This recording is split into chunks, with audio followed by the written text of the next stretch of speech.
Ukraine വെടിനിർത്തൽ നിർദ്ദേശം Russia തള്ളിയതായി സൂചന. 30 ദിവസത്തെ വെടിനിർത്തൽ നിർദ്ദേശം ഉക്രൈൻ അംഗീകരിച്ചതായി അമേരിക്ക അറിയിച്ചിരുന്നു. ഇതിന് പിന്നാലെയാണ് നിർദ്ദേശം റഷ്യ തള്ളിയതായി സൂചനകൾ പുറത്തുവരുന്നത്. വിഷയത്തിലെ അമേരിക്കയുടെ പ്രത്യേക പ്രതിനിധി സ്റ്റീവ് വിറ്റ്കോഫ് ചർച്ചകൾക്കായി മോസ്കോയിലെത്തിയിട്ടുണ്ട്. അതേസമയം ഇന്ന് നടന്ന സൈനിക നടപടിയുണ്ടായ കർസ് മേഖലയിൽ റഷ്യൻ പ്രസിഡന്റ് വ്ളാഡിമിർ പുടിൻ അപ്രതീക്ഷിത സന്ദർശനം നടത്തി. ഇവരുമായി ഇന്റർനാഷണൽ ഡെസ്കിൽ നിന്ന് ഐസൻ ജോസ് ചേരുകയാണ്. ഐസൻ, ഒരു സമാധാന നീക്കം അത് അകലുകയാണോ എന്ന് വേണോ ഈ റഷ്യയുടെ നിലപാടിൽ നിന്ന് മനസ്സിലാക്കാൻ? സുരേഷ്, നിലവിലെ സൂചനകൾ അനുസരിച്ച് ഇപ്പോൾ നമുക്ക് ലഭ്യമായിരിക്കുന്നത്, അതായത് നമുക്ക് ചർച്ചകൾ തുടരുന്നതിന് മുന്നോടിയായി സ്റ്റീവ് വിറ്റ്കോഫ് എല്ലാം തന്നെ മോസ്കോയിലെത്തിയതിന് മുന്നോടിയായി ലഭിച്ച ചില വിവരങ്ങളുടെ അടിസ്ഥാനത്തിലാണ് ഇപ്പോൾ ഇത്തരത്തിലൊരു നിഗമനം പല അന്താരാഷ്ട്ര മാധ്യമങ്ങളും റിപ്പോർട്ട് ചെയ്തിരിക്കുന്നത്. അതീവ ഗൗരവമുള്ളൊരു വിഷയമായി തന്നെ ഇതിനെ കൈകാര്യം ചെയ്യേണ്ടതുണ്ട് എന്ന് തന്നെയാണ് മനസ്സിലാക്കാൻ സാധിക്കുന്നത്. യുക്രൈൻ 30 ദിവസത്തെ വെടിനിർത്തലിന് തയ്യാറാണെന്ന് നേരത്തെ അറിയിച്ചിരുന്നു. ഇത് അമേരിക്കയുടെ പ്രതിനിധിയോടെ മാർക്കോ റൂബിയോയോട് അറിയിക്കുകയും മാർക്കോ റൂബിയോ അത് കൃത്യമായി റിപ്പോർട്ട് ചെയ്യുകയും ചെയ്തിരുന്നു. അമേരിക്കൻ പ്രസിഡന്റ് ഉൾപ്പെടെ ഇക്കാര്യം പൊതുവായി പറയുകയും മാധ്യമങ്ങളോട് പറയുകയും ചെയ്തു.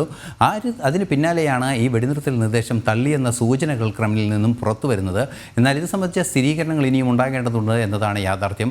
ഇത് സംബന്ധിച്ച് ഔദ്യോഗികമായ സ്ഥിരീകരണം ഇതുവരെ ലഭ്യമായിട്ടില്ല. പക്ഷേ ഇതിന് മുന്നോടിയായി, ചർച്ചകൾക്ക് മുന്നോടിയായി നടന്ന ചില അനൗദ്യോഗിക ചർച്ചകളും അനൗപചാരിക ചർച്ചകളുടെയും അടിസ്ഥാനത്തിൽ വന്ന വിവരങ്ങളുടെ അടിസ്ഥാനത്തിൽ അവിടെ നിന്ന് ലഭിച്ചൊരു സൂചനയാണ് ഇപ്പോൾ ഈ വെടിനിർത്തൽ നിർദ്ദേശം തള്ളി എന്ന രീതിയിൽ പുറത്തു വരുന്നത്. സ്വാഭാവികമായും അത് ഗൗരവതരമായ ഒരു പ്രശ്നത്തിലേക്ക് നീങ്ങുമെന്നാണ് മനസ്സിലാക്കാൻ സാധിക്കുന്നത്. നിലവിൽ അത്തരത്തിലൊരു വെടിനിർത്തൽ നടത്തുന്നത് വെറുമൊരു വിശ്രമം സമയം നൽകുന്നതിന് തുല്യം മാത്രമായിരിക്കും, പ്രശ്നം പരിഹരിക്കുന്നതിനായിരിക്കില്ല എന്ന നിലപാടാണ് റഷ്യ മുന്നോട്ട് വയ്ക്കുന്നത്. തീർച്ചയായും റഷ്യയുടെ നിലപാട്, അതായത് എന്താണോ യുദ്ധത്തിന് കാരണമായ പ്രശ്നം, ആ പ്രശ്നത്തിനെ അഭിസംബോധന ചെയ്യുക എന്ന നിലപാട് വളരെ കൃത്യമായി പറയുക തന്നെയാണ് ചെയ്തിരിക്കുന്നത് എന്നാണ് ഇതിൽ നിന്നും മനസ്സിലാക്കാൻ സാധിക്കുന്നത്.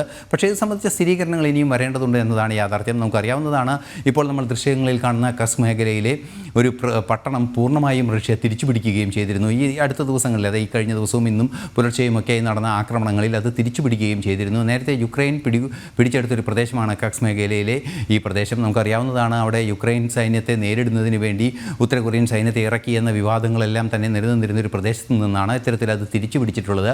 ആ മേഖലയിൽ ഇപ്പോൾ പുടിൻ സന്ദർശനം നടത്തുന്ന ദൃശ്യങ്ങൾ കൂടിയാണ് പുറത്തു വന്നിരിക്കുന്നത്. ഇത് സൂചനകളെല്ലാം തന്നെ റഷ്യ വെടിനിർത്തലിനോട് അനുകൂല നിലപാടല്ല സ്വീകരിക്കുന്നത് എന്ന് മനസ്സിലാക്കാവുന്നതാണ്. റഷ്യൻ പ്രസിഡന്റിൻ്റെ ആ നടപടി, അല്ലെങ്കിൽ അവിടെ ചെന്ന നടപടിയെല്ലാം തന്നെ അത്തരം സൂചനകളാണ് നൽകുന്നത്. എന്നാൽ വെടിനിർത്തലിനെ പൂർണ്ണമായും എതിർക്കുന്നു എന്ന് സ്ഥിരീകരിക്കാനുള്ള സാഹചര്യം ഇപ്പോഴില്ല എന്ന് തന്നെയാണ് നിരീക്ഷകർ ചൂണ്ടിക്കാണിക്കുന്നത്.